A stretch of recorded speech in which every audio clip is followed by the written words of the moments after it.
Handog ng Radyo Pilipinas World Service ang programang Global na Tayo. Pag-uusapan, hihimayin, aalamin ang mga isyung pinag-uusapan ng bayan at dadalhin sa pandaigdigang plataforma. Global na Tayo, talakayang hindi lang pambansa, bagkus pang global community pa. Global na Tayo, dito sa Radyo Pilipinas World Service, ang online digital station ng Pilipino saan man sa mundo. Tara na, Global na Tayo! Muli po isang mapagpalang pagbati ngayong araw na ito at welcome na naman sa isa pang edisyon ng programang Global na Tayo. Hatid po sa inyo ng inyong himpilang Radyo Pilipinas World Service. Ako po inyong lingkod, Ray Sampang. Samahan niyo po kami muli sa isa pang edisyong ito. Kasama pa rin ang ating mga kaagapay sa pagsasayang papawid ng programang ito. Mula po sa ating Master Control hanggang sa atin pong production people na kasama po namin maglilingkod sa inyo. Kasama pa rin natin of course sila Milo Jonella, sila of course si Hero, si Leo, and of course sila Stephanie at si Jerome. Ako naman po ang inyong lingkod, Ray Sampang. Kami po ay inyong masusubaybayan sa ating Facebook broadcast live. Sa inyo pong Facebook browser, i-type lamang Radyo Pilipinas World Service. At syempre, gayon na rin po sa ating live audio streaming. Ayan, ano po. At ang ating pong live audio streaming ay pwede po nyong i-access. Kailangan i-download po ninyo ito sa inyong mga cellphone. Ano? Paano? Kung kayo po ay mayroong smartphone or Android phone or kung meron kayong iPhone. Yan. Kung sa smartphone, punta po kayo sa Google Play at i-type nyo po dun sa Google browser eBox PBS Receiver. E as in Echo, B as in Victory, O as in October, and then X as in Xerox. Then PBS Receiver. Pag nakita nyo na po yan, pag nahanap na po yan, itap nyo lang yun, install nyo. At kapag na-install na po, makikita nyo na yung pong mga tile icon ng mga himpilan sa ilalim ng Presidential Broadcast Service. At isa po doon sa tile icon na yon ang Radyo Pilipinas World Service. Itap nyo lamang po yun at mapapakingat at masusubaybayan nyo na sa pamamagitan ng ating live audio streaming ang mga programa sa Radyo Pilipinas World Service. Available din po kami sa ating YouTube channel. Sa inyong YouTube browser, itype lamang Radyo Pilipinas World Service at makikita nyo rin ang mga programa ng Radyo Pilipinas World Service. Yung pong mga previous na mga programa natin at yung ating mga current na programs. Parang podcast po yan. Ano? Pwede nyo balik-balikan yung ating mga programa sa YouTube. So please like, share, and subscribe sa ating pong mga social media platforms. Alright. Ngayon pong araw na ito, tayo po ay tututok dito sa kaganapan na nangyayari sa pagitan ng bansang India at Pakistan. Sapagkat ito pong nakalipas na araw mukhang lumala na naman o naging sentro ng mga balita ang India at Pakistan dahil lumalala yung sitwasyon doon at nagkakaroon ngayon ng military actions sa magkabilang panig. Ito po ay bunsod na rin ng pagkakasawi ng may mahigit 20 katao dito sa may Kashmir region na namatay. Kung di ako nagkakamali, mga turista po itong mga ito na namatay, mga Pakistani. Ito po at itinuturong dahilan nito ay mga Islamist rebels mula po dito sa na sinasabi nga po ng India na kinakanlong ng Pakistan na mariin naman pong pinabubulaanan ng bansang Pakistan. At lately kahapon o isang araw nagsagawa na ng airstrike ang India sa Kashmir region na hawak ng Pakistan at doon sa Pakistan proper. So ito po ngayon ang tinututukan ng buong mundo. Baka mag-escalate itong sitwasyon na ito dito po sa pagitan ng India at ng Pakistan. Pero ang tinututukan naman natin, lalo na dito sa ating programang Global na Tayo, ay yung kalalagayan ng ating mga kababayang Pilipino working and living dyan po sa India, maging dito sa may Pakistan. Alright? So nasa linya na po natin ng komunikasyon para malaman ang sitwasyon ng ating embahada dyan po sa India at ang ating mga kababayan na maaaring maapektuhan nitong tensyon na ito sa pagitan ng India at Pakistan. Kasama na po natin ang ating Philippine Ambassador to India, His Excellency Josel F. Ignacio. His Excellency Ignacio, magandang araw po at si Ray Sampang po ito sa programang Global na Tayo. Magandang umaga po, Ginoong Sampang, Ray, at sa mga tagapakinig natin ngayong umaga. Maraming salamat po sa pagpapaunlak ninyo sa ating panayam na ito. Napatawag po kami para unang-una malaman ang sitwasyon, kasalukuyang sitwasyon diyan po sa India, sa pagitan ng India at ng Pakistan, lalong-lalo na doon po sa pinagtatalo ng diyan sa may bahagi ng Kashmir region. Una-una, kamusta po ang kalalagayan ninyo at ang ating mga kasamahan diyan po sa Philippine Embassy sa India? Maraming salamat po. Nandito po tayo ngayon sa sa kabisera sa New Delhi. Dito po kung papansinin naman natin, normal po ang pamumuhay dito, no. Wala naman po kami nararamdaman na mga kakaiba. Bagamat kagabi po nagkaroon ng kaunting yung tinatawag na parang drill po. So nag-blackout po ng mga 15 minuto. Pero yan po ay bahagi ng drill po na isinasagawa sa buong bansa ng India bilang paghahanda lang po sa contingency, but otherwise po mukhang dito naman po ay normal naman po ang sitwasyon. Yung po mga kaganapan ngayon din po sa mga frontier areas sa Hilaga. Now, when we say yung frontier areas sa Hilaga, Your Excellency, that means yan po yung bordering dito sa Kashmir region, tama po ba? Tama po yun. Yun po yung tinatawag natin na Kashmir region. Dito po sa India, tinatawag po na Union Territory ng Jammu and Kashmir. At yan po ay pinakahilagang bahagi po. Malapit na po sa mga kabundukan yan.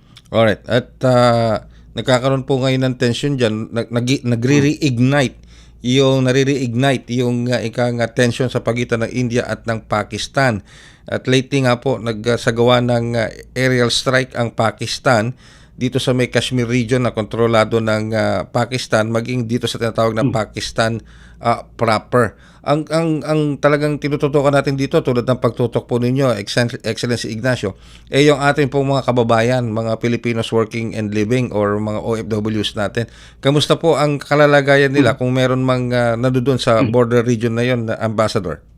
Opo, dito po sa India, ang official po na na bilang na ibinigay po ng pamahalaan ng India sa atin, tinataya ng mga nasa 1,004 na kababayan, pero ang tansya po namin diyan, yan po kasing datos na yan ay may 2 taon na nakalilipas at humihingi kami ng bago. Ang tansya po namin, yan po ay tumaas ng bahagya nasa pagitan siguro ng 2,000 hanggang 3,000. Ang ating po mga kababayan, napakalawak po ng India, inyo pong batid. Kalat-kalat po, nakakalat po sa India. Sa kabutihan palad po, dun sa bandang norte, sa Hilaga, sa Jammu and Kashmir, ayon po sa datos, iilan lamang po ang nandoon. Yun po yung datos na 2 years ago na. Ang karamihan po sa mga kababayan natin nandito sa New Delhi, pababa. Sa mga major na, sa mga lungsod, nandun po ating mga kababayan. So, is it safe to say, Your Excellency, hindi ganong kalaki ang bilang ng mga Pilipino malapit dun sa border na yon? Hindi po. At tayo naman po, sinusubaybayan natin kung meron pong tatawag, kasi po ang ating mga kababayan, mobile at hindi po lahat nasusundan natin kung nasaan na yung address. Ang ating mga emergency numbers at ang ating address ng ating pasiguan po dito ay nakalathala naman po, at kami po ay nakahanda na tumugon kung meron pong tatawag. Subalit sa ngayon naman po, sa kabutihan palad, wala naman po tayong nakukuha pang yung ganyan pong tawag, halimbawa ng ayuda. So ang kababayan po natin doon ay alam po natin, yung huli pong datos na nakita nga natin mula sa India ay tatatlo lamang, at yan po ay malamang hindi naman po doon sa mismong sa mismong border. Malaki po kasi ang Jammu and Kashmir, so malamang po nandun sa bandang Jammu kung saan po malayo-layo po doon sa nagaganap ngayon. Alright. So sa ngayon po, Your Excellency Ignacio, wala pa naman kayo natatanggap tulad ng nabanggit niyo, wala pa naman masyadong apektado mga Pilipino dahil maliit ang bilang. Pero kasi ang Pakistan, after nung airstrike ng India, nagsabi na naghahanda na rin sila ng kanilang sabi na nating airstrike din on India on their own time and choosing. And that magiging mabigat o malaki o malupit din yung kanilang pag-retaliate. Isa po ito, ano po yung mga paghahandang ginagawa ng embassy? Kasi ang hirap, hindi naman nila sinabi. Siyempre hindi nila sasabihin kung saan lugar na sila gagante. Pero ano po yung mga maaaring paghahanda na isinasagawa na po ng embahada? Opo. So ang Tama po yung inyong nabanggit. Minamatyagan po natin na mabuti itong mga kaganapan ano po. So mula matapos po yung kahapon na operation na airstrike na Operation Sindoor na tinatawag, may mga naulat na po kagabi na palitan ng putok sa ano po no sa border areas, mga artillery fire. Yan po karaniwan nagaganap pa naman doon po sa may border areas. Pero tama din po hindi natin matatanggal yung posibilidad na baka mas pasok sa loob ano po ang gawin na airstrike. Ang pamahalaan po ng India nagsagawa ng napakaraming mga drills mula itong mga huling araw at pinagsabihan po yung mga ano po ng mga katao na nandoon sa mga border areas ng pagtatakdang pag-iingat at nakatugon din po yung yung local governments po doon. Ang area po na yon medyo high security. Tayo po sa embassy, meron po tayong tinatawag na simulat sa pool naman po lahat po ng embassy natin sa buong mundo. Meron po tayong mga contingency plans na nasa sa lugar at yan po ay aming ngayon parang nire-revisit kasama yung ating defense attaché dito upang nakahanda po tayo kung sakali man na kailangan i-trigger. Subalit sa ngayon po batay po sa pattern po ng paulit-ulit po kasing nagaganap ito mayat maya sa India at sa Pakistan. Batay po sa pattern na naman po yan. So far, it has been confined to the border areas. Po. Pero minamatyagan po natin mabuti kasi nga, tulad po ng sabi ninyo, hindi naman natin matitiyak talaga. So nakahanda naman po tayo sa kung anumang kaganapan. With that, yung pong pangapaghanda na yan, would that possibly also involve repatriation kung sakasakaling may magre-request po? Yan naman po, kasama po yan sa tinatawag natin na menu of actions po. Sa po yan generally speaking, depende po sa contingency, kasama po ang repatriation palagi Pero sa ngayon po hindi pa natin nakikita na may malawakang ganyang pagkilos at maging sa ating po pakikipag-ugnayan sa mga ibang mga embahada ng mga iba-ibang bansa na nandito. Wala po tayo na monitor na ganyan naman pong mga pagpaplano sa ngayon. Speaking of that, Your Excellency Ambassador Ignacio, nabanggit niyo yung pakikipag-ugnayan sa ibang embahada. Meron ba kayong communication with our embassy sa Pakistan? Dahil siyempre at the other end, sila rin may mga paghahandang ginagawa. Tama po yan, napakagandang tanong. Opo, kami po ay may direktang ugnayan ng ating ambassador doon at si Ambassador na Fernandez. Tayo po ay nagpapalitan ng balita ano na ba nangyayari diyan, ano nangyayari dito. So coordinated po ang ating approach at coordinated din po ang ating pag-uulat sa Department of Foreign Affairs. Ayun, okay, sige. Well, kung meron po tayong mga kababayan, so kasi sa ngayon, as we speak, medyo sabihin na nating safe pa yung ating mga kababayan, yung mga Pilipinos natin working and living there as we speak. Pero by and large po, nung pong nagsimula nung naganap po yung terrorist attack mga 2 linggo nakaraan, meron po tayong dalawang kababayan na nandoon po pero on business, on official mission, malayo po sa border area at agad po naming nakaugnayan sila at mabuti naman po kalagayan nila. Sabi namin itapusin niyo na yung inyong mission diyan at medyo lumayo-layo na kayo. So ganyan po yung ating yung ating hotline gumagana naman po, mabilis na tatawagan, mabilis tayong tumutugon, nakakapagbigay agad tayo ng payo. Alright. Para po naman sa mga kababayan natin na nandito sa Pilipinas na may kamag-anakan dyan po sa India na gustong malaman yung sitwasyon ng kanilang mga mahal sa buhay, how can they get in touch with our Philippine Embassy sa India? Opo. Mabilis naman po kaming tumugon. Ang ating pong mga phone numbers at emergency numbers, nakalathala po yan sa ating website. Aktibo po ang ating mga social media handles. At yan po, tinitiyak ko po, miski sa aking level, na bawat isa pong yan ay tinutugon o ina-acknowledge siya na po. Kung hindi man maibigay yung hinihingi na impormasyon, halimbawa nasaan si kamag-anak ko at tinutuntun pa namin, ang aming pong regulasyon dito, basta i-acknowledge lang para alam po nung kapamilya sa Pilipinas na natanggap namin yung mensahe at tinatrabaho namin bagamat hindi pa namin natutuntun. Ano po yan, generally speaking, wala pa ho tayong ganyan. So, naman po, accessible po ang ating phone lines, ang ating websites at mabilis po kaming tumugon. Yan po, we can assure you. Alright. And with that, Your Excellency, Ambassador Ignacio, ano po bang mga mensaheng nais nyo pang iparating sa ating mga kababayan, lalo na sa mga nanonood at nakikinig sa atin ngayon, mga kababayan natin dito sa Pilipinas, maging yung mga sumusubaybay po sa atin sa iba't ibang panig ng mundo? Opo. Salamat po. So ito pong kasalukuyan nagaganap dito sa pagitan ng India at Pakistan ay medyo sensitibo po, no, at marami naman po mga pamahalaan, kabilang na po tayo. Ang panawagan natin diyan ay laging daanin sa ano po, no, sa mapayapang pamamaraan at pag-uusap ang ano po, no, yung ano po, no, the resolution of the dispute, ano, wag sanang daanin sa karahasan. Pero sa kabila po niya, nakahanda din naman po tayo at minamatyaga nating mabuti ang sitwasyon. Kung ating pong papansinin yung naging takbo po nitong ganitong kanilang alitan, nitong mga huling 10 taon, yan po ay nagkakaroon ng ganitong palitan ng putok. Tapos pagkatapos po niyan at medyo naisagawa na nila yung kanilang mga sariling mga ano po, no, counter at retaliation.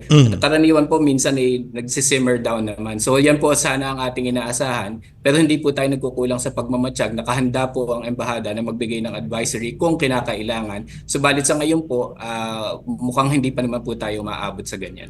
Alright. With that, Ambassador Ignacio, maraming salamat po sa oras na ibinigay niyo sa amin at sa assurance na nirelay ninyo dito sa ating programa para sa kalalagayan at kaligtasan ng ating mga overseas Filipino workers and Filipinos working and living sa India. Especially sa inyo po, we hope and pray na lagi po kayong safe sa kabila ng mga nangyayari ngayon dyan sa pagitan ng India at Pakistan.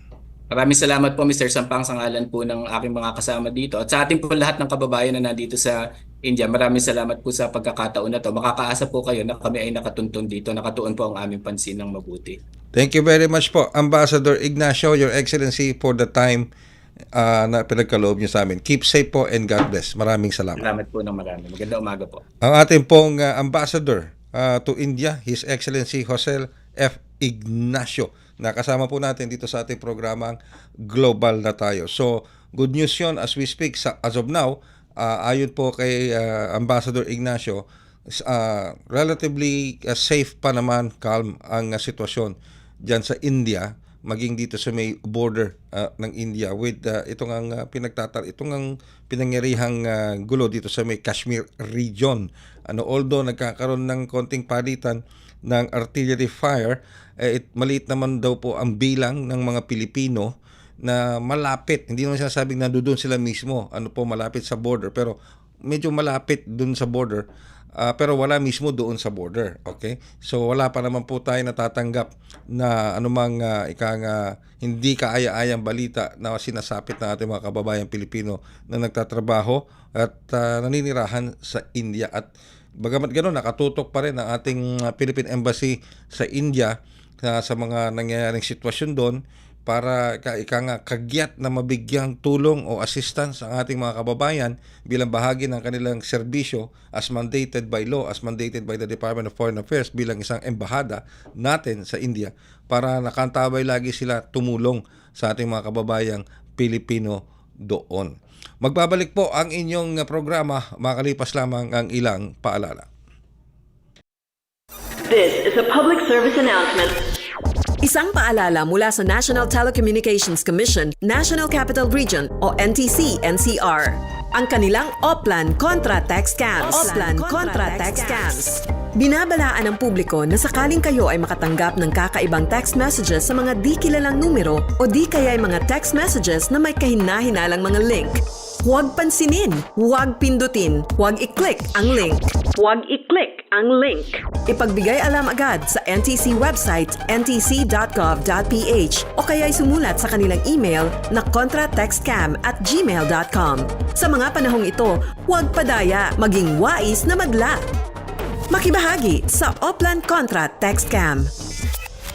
This is a public service announcement. Public service announcement From PBS, Presidential Broadcast Service, and Radyo Pilipinas.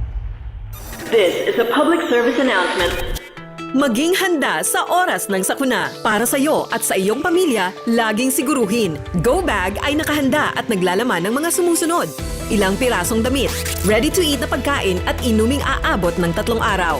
Personal na gamit para sa inyong hygiene. First aid kit kabilang ang alcohol, bandages, gamot sa lagnat, ubo at sipon, pati na rin ang inyong vitamins at maintenance medicines. Maglagay ng pito, flashlight, lighter o posporo. Huwag kalimutan ang mga charger o power bank. At higit sa lahat, isama ang mga importanteng gamit gaya ng inyong mga legal na dokumento, IDs, ATM o passbook, insurance, at iba pa.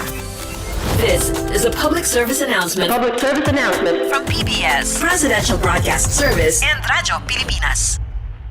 Huy, nabiktima ka na ba ng fake news sa panahon ng digital media? Learn how to spot fake news. Check the source.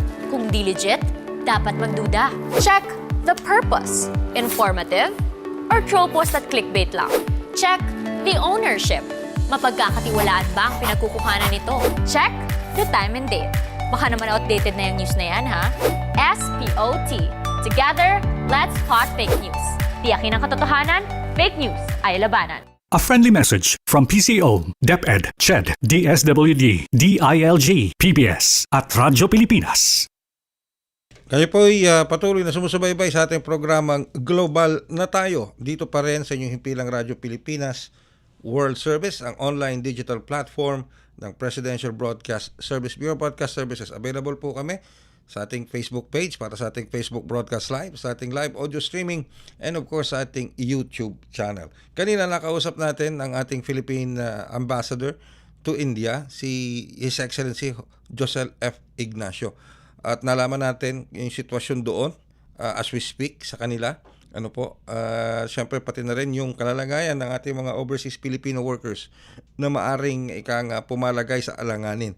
Pero ulitin ko sa ating naging panayam kay Ambassador Ignacio, as of now, as we speak,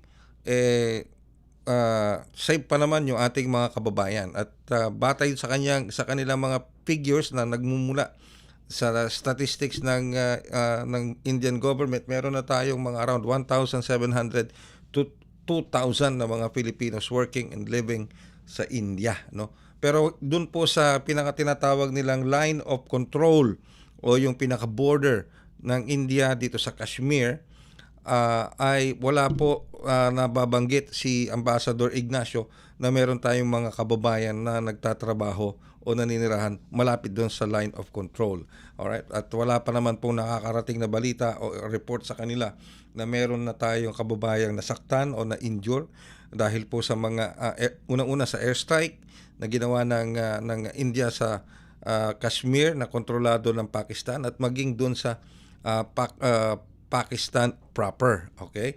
Pero nakabantay pa rin po sila, maging ang Indian government naka-alert dahil nagpahayag na po ng sabihin nilang pagganti ang bansang Pakistan sa India dahil sa ginawang airstrike na ito ng India sa kanila. At ang sinasabi nga po ng India, it will be severe yung kanilang pagganti. No? So, tinitingnan, minomonitor pa ho natin kasi kaya ko nga tinatanong yung para pag sinabi severe, will it only be concentrated on the border near the line of control o papasok sa loob mismo, sa mga looban ng syudad, ng mga iba pang mga provinces sa looban ng India.